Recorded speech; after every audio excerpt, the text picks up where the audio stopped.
Hi, I'm Garry Kasparov, and I'm here to answer your chess-related questions from Twitter. Why do all, chess players point at pieces, squares with middle finger? Do we?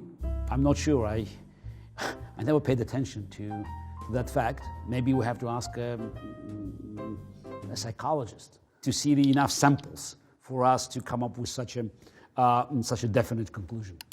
Bishop or knight? Depends if you're religious or not.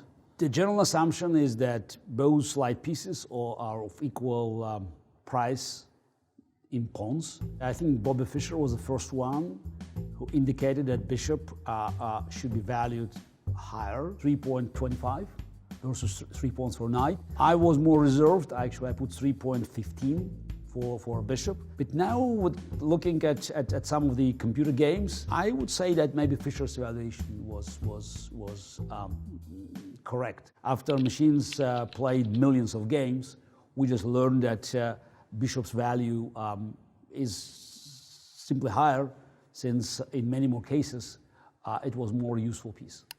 Do I have to develop all of my minor pieces before activating my queen?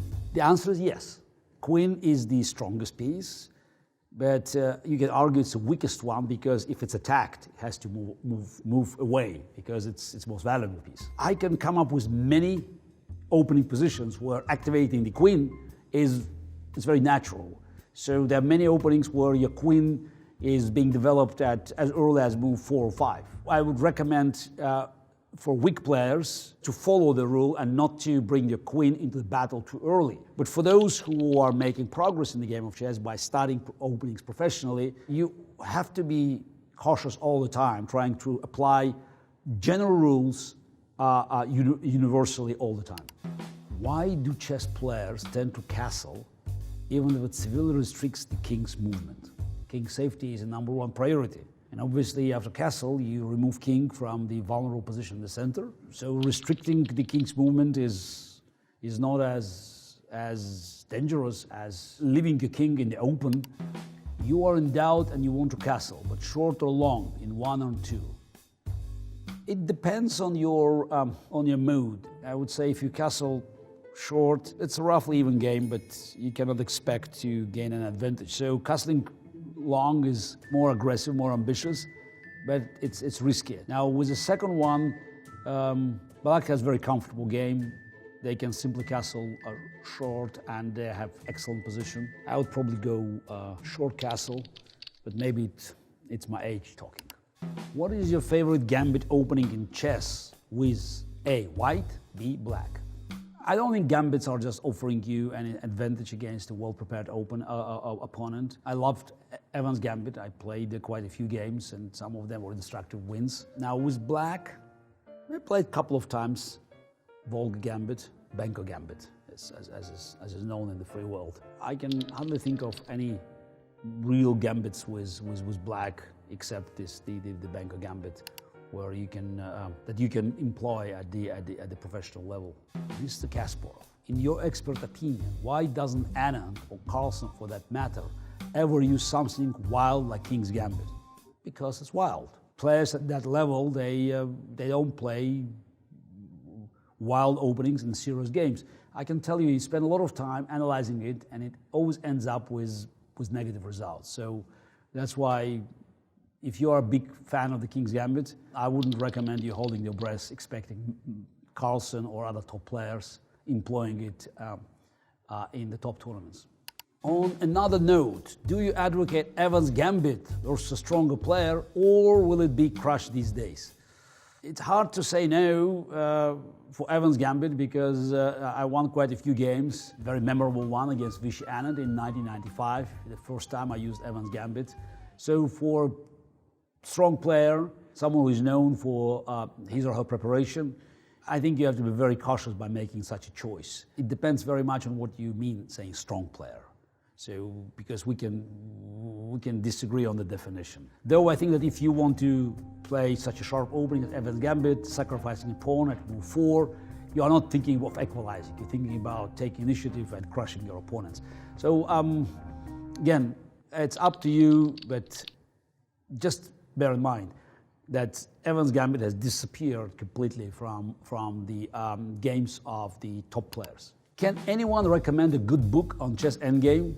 Mark Dvoretsky's book, Endgame. It helps strong players to become stronger. So I enjoyed reading the book, and you can always learn something from there, even if you are weak, relatively weak player, or a very strong one.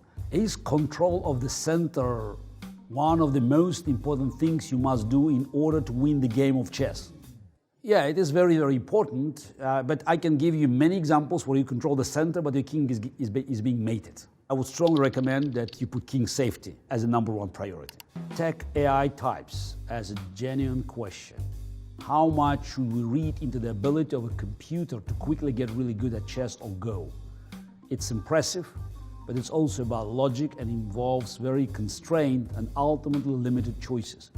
I think you answered the question. It's about the logic, but it's a closed system because we establish the rules. We should recognize that the moment the open-ended system has been limited to a closed framework, machines will do a better job by simply just going around this and establishing their own set of priorities. Chess and other games, like Go, they're offering an excellent opportunity to study the ability of machines for us to look into much bigger problems of the universe and nature.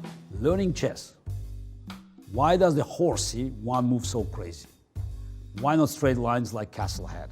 I can tell you that in any version of chess, there are different rules and different patterns. For instance, the Japanese game called shogi, has many different rules that are very unusual for our eyes because we train just to look at our version of chess. I think it's a combination of the different abilities of the pieces, and I can tell you that our forebears did a great job by actually coming up with such a balanced game.